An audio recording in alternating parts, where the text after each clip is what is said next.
Hello student, study house Etawah से मैं हूं आलोक सर। आज 12th के लिए एक 4 नंबर का कंप्लीट एक क्वेश्चन आता है आपका फिगर ऑफ स्पीच, जिसको हिंदी में बोलते हैं अलंकार। तो फिगर ऑफ स्पीच को आज हम आपको क्लियर कराएंगे। अगर आप न्यू व्यूअर हैं तो अभी तक आपने स्टडी हाउस इटावा सब्सक्राइब नहीं किया तो उसे सब्सक्राइब कर लीजिए, शेयर करिए और लाइक करिए, जिससे आपको न्यू क्लासेस भी मिलती रहें। और फिगर ऑफ स्पीच ज़रूर बहुत अच्छे से समझ लेना है, क्योंकि इसके 4 नंबर एकदम एग्जैक्टली 4 नंबर आते हैं। इसमें ज़रा सी लापरवाही करने की ज़रूरत नहीं है। तो देखिए, फिगर ऑफ स्पीच अलंकार होते कितने हैं ये देखना है तुम्हारे जो इंटर के कोर्स में है, फर्स्ट ईयर इंटर वाले बच्चों के लिए, स्पेशली यूपी बोर्ड के लिए। तो फिगर ऑफ स्पीच सीरियल से देखते हैं। ये होते हैं 7 टाइप्स। जैसे फर्स्ट है आपका सिमली, सेकेंड है मेटाफर, तीसरा है पर्सोनिफिकेशन, और 4th नंबर है आपका एपोस्ट्रोफी, 5th नंबर है हाइपरबोल, 6 है ऑक्सीमोरन और 7 है ओनोमेटोपिया। ठीक है, तो इस प्रकार से फिगर ऑफ स्पीच जो होते हैं वो मेनली 7 टाइप्स होते हैं। फर्स्ट नंबर है आपका सिमली। सिमली को हिंदी में उपमा बोलते हैं, उपमा। आप इसको देखिए, बिल्कुल एकदम एग्जैक्टली समझ में आ जाएगा बहुत अच्छे से। सिर्फ आपको बहुत बारीकी से सुनना है, समझना है और स्क्रीनशॉट लेकर के आपको नोट भी करना है, लर्न भी करना है। आपके 4 नंबर किसी ने नहीं बैठे, ये समझ के चलिएगा कि आपको स्कोर करने के लिए 4 नंबर 100% है। और इस बार तो कोर्स कम हुआ है, हो सकता है इसके मार्क्स और भी बढ़ जाएं। तो जैसे कुछ आपका सिमली है, सिमली को समझ लीजिएगा। A simile is a figure of speech in which a comparison is made. Simile वो फिगर ऑफ स्पीच है, सिमली वो अलंकार है इन विच जिसमें अ कंपैरिजन इज मेड, कंपैरिजन तो होती है, बिटवीन 2 ऑब्जेक्ट्स, 2 वस्तुओं के बीच में, ऑफ डिफरेंट काइंड्स, जो अलग अलग प्रकार की होती हैं, which have at least 1 point in common, जिनमें कोई न कोई एक पॉइंट कॉमन होगा, and the word of comparison, और उसमें जो कंपैरिजन वाले वर्ड जो होते हैं वो जैसे कि लाइक है, एज है, सो है, इनका प्रयोग होता है। फिर से समझ लीजिए, सिमली क्या है? Simile is a figure of speech in which a comparison is made between 2 object of different kinds which have at least 1 point in common and the word of comparison as, like, so are used। Hindi समझ लीजिएगा इसकी।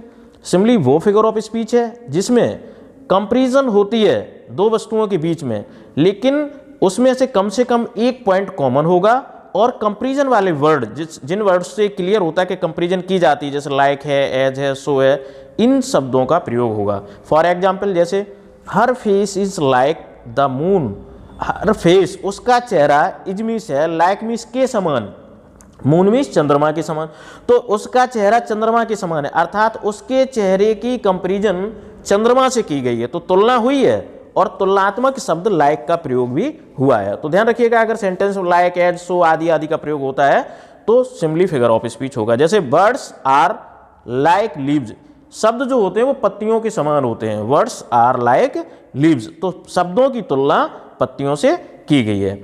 अब देखिएगा, second number है आपका metaphor. Metaphor को हिंदी में बोलते हैं रूपक।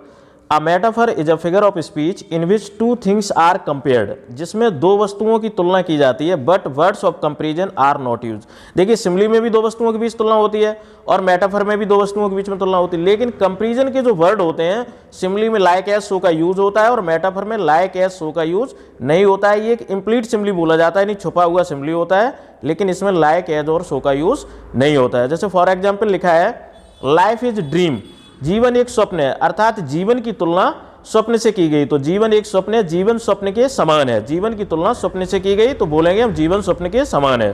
फिर से देख लीजिएगा, metaphor is a figure of speech in which 2 things are compared. Metaphor वो फिगर ऑफ स्पीच है जिसमें 2 वस्तुओं की तुलना तो की जाती है, but words of comparison are not used, लेकिन तुलनात्मक शब्दों का प्रयोग नहीं होता है। Example, life is a dream, जीवन स्वप्न के समान है, अर्थात जीवन स्वप्न है। दूसरा है the lion is the king of the forest, शेर जंगल का राजा होता है, तो शेर की तुलना जंगल के राजा से की गई है यहाँ पर, लेकिन तुलनात्मक शब्द लाइक एज और सो का प्रयोग नहीं हुआ, इसलिए यह मेटाफर है। लाइक एज अगर सो का प्रयोग होता है तो वो सिमली का एग्जाम्पल हो जाता है। तो नेक्स्ट नंबर है आपका पर्सोनिफिकेशन। पर्सोनिफिकेशन मीन्स होता है मानवीयकरण। इसमें क्या होता है? मानवीकरण में देखिए, personification is that figure of speech, ये वो अलंकार है इन विच जिसमें lifeless objects and abstract, lifeless object मतलब निर्जीव वस्तुएं और विचार, ideas are lifeless object abstract और ideas are thought of as living beings, यानी उनको लिविंग बीइंग्स सजीव के रूप में मान लेना। कह सकते हैं हम निर्जीव वस्तुओं को, विचारों को, भावों को जब हम सजीव मान लेते हैं तो वो हो जाता जाके पर्सोनिफिकेशन। बिल्कुल समझ लीजिएगा, lifeless things, lifeless object, lifeless ideas, abstract, इन थॉट्स को अगर हम लिविंग बीइंग्स में समझ लेते हैं, सजीव मान लेते हैं, निर्जीव वस्तुओं को सजीव के रूप में समझ लेना ही पर्सोनिफिकेशन कहलाता है। For example, experience is the best teacher. अब देख लीजिए, बहुत अच्छी बात है, एक्सपीरियंस, अनुभव, इज द बेस्ट टीचर, सबसे अच्छा अध्यापक होता है। बोला गया अनुभव सबसे अच्छा अध्यापक होता है, जबकि हमें पता है कि अनुभव एक एब्स्ट्रैक्ट होता है, भाव होता है, न कि कोई लिविंग बीइंग्स होती है। तो अर्थात निर्जीव वस्तु को मान क्या लिया गया है, टीचर मान लिया गया है सबसे अच्छा, जबकि टीचर कौन होगा, लिविंग बीइंग्स होगा, सजीव होगा। तो इसमें निर्जीव वस्तुओं को सजीव मान लेना ही पर्सोनिफिकेशन कहलाता है। नेक्स्ट एग्जांपल है, death lays his icy hand on the kings. मृत्यु ने अपने लेज मीस रख दिए, आइसी मीस बर्फीले हाथ, ऑन द किंग्स, राजा के सर पर, राजा पर। तो मृत्यु कैसी है, मृत्यु तो वैसी भी already life non living things है, लाइफलेस है, ठीक है। और उसने किंग क्या होता है, किंग लिविंग बीइंग्स होता है। तो निर्जीव वस्तु को सजीव मान लेना ही हमारा पर्सोनिफिकेशन कहलाता है। नेक्स्ट नंबर है आपका अपोस्ट्रोफी। तो an apostrophe is a direct address to dead. Apostrophe होता है संबोधन वाला, जिसमें संबोधित किया जाएगा किसी को। An apostrophe is a direct address to the dead. Apostrophe को डायरेक्ट, तो देखिए दोबारा से देख लीजिएगा, an apostrophe is a direct address to the dead. Apostrophe जो होता है, संबोधन होता है, वो direct address to dead. Dead means होता है मृत, यानी जो बिल्कुल दुनिया में नहीं होता, उनके लिए एड्रेस किया जाता है।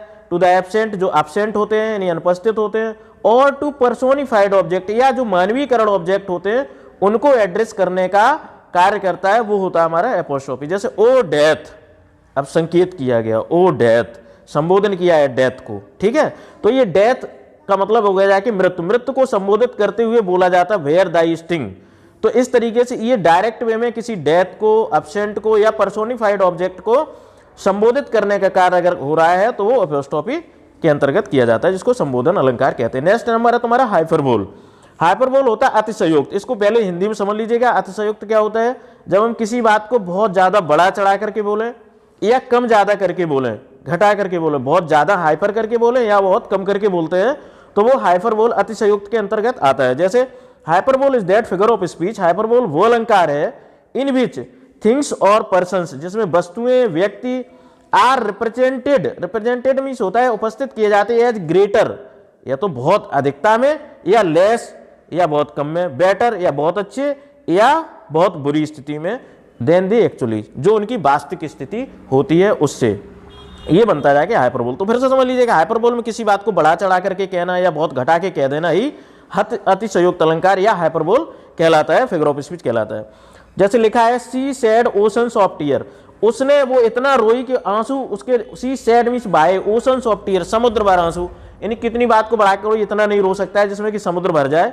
तो उसमें कहने का मतलब ये आ रहा है she shed oceans of tier, यानी उसने समुद्र भर आंसू बहाए। तो ये बात को बहुत बढ़ा चढ़ा करके कहा गया। दूसरा है Belinda smile and all the bird was gay. Belinda एक हीरोइन है, उसके बारे में कहा गया ब्लाइंडा स्माइल्ड, ब्लाइंडा मुस्कुराई, and all the bird was gay, पूरा संसार प्रसन्न हो गया। हाउ इट हैपेन, समझ सकते हो ऐसा कैसे हो सकता है कि एक व्यक्ति के मुस्कुराने से, किसी एक हीरोइन के हंसने से पूरा संसार खुश हो जाए। तो इट इज हाइपरबोल। इसी को हम हाइपरबोल या अतिशयोक्त अलंकार कहते हैं। नेक्स्ट नंबर है आपका ऑक्सीमोरन, विरोधाभास। शब्दों से ही पता चलता है जहां सेंटेंस के अंतर्गत विरोधी शब्द यानी अपोजिट वर्ड्स का यूज होता है, वो होता है ऑक्सीमोरन। फॉर इसका हम वो देख लेते हैं डेफिनेशन।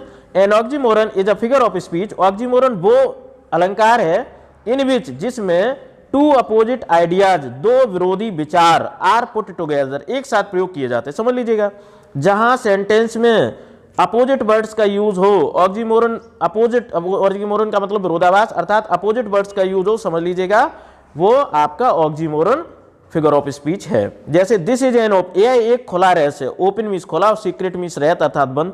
तो खुला रहस्य दोनों अपोजिट है। दूसरा है ही इज द बाइजेस्ट फूल। बाइजेस्ट माने सबसे बुद्धिमान, और फूल मीन्स मूर्ख इन इज ग्रुप, अपने ग्रुप में। वह अपने ग्रुप का सबसे बड़ा मूर्ख है, सबसे बुद्धिमान मूर्ख है। तो एक साइड बुद्धिमान आ रहा है, एक साइड मूर्ख आ रहा है। दोनों शब्द कैसे हैं, विरोधी शब्द हैं। तो जहां विरोधी शब्दों का प्रयोग होता है वो ऑक्सीमोरन फिगर ऑफ स्पीच होता है। दोबारा समझ लीजिए, an oxymoron is a figure of speech in which two opposite ideas are put together. वो अलंकार होता है जिसमें दो विरोधी विचार एक साथ प्रयोग में लाए जाते हैं, उसको हम बोलते हैं ऑक्सिमोरन फिगर ऑफ स्पीच।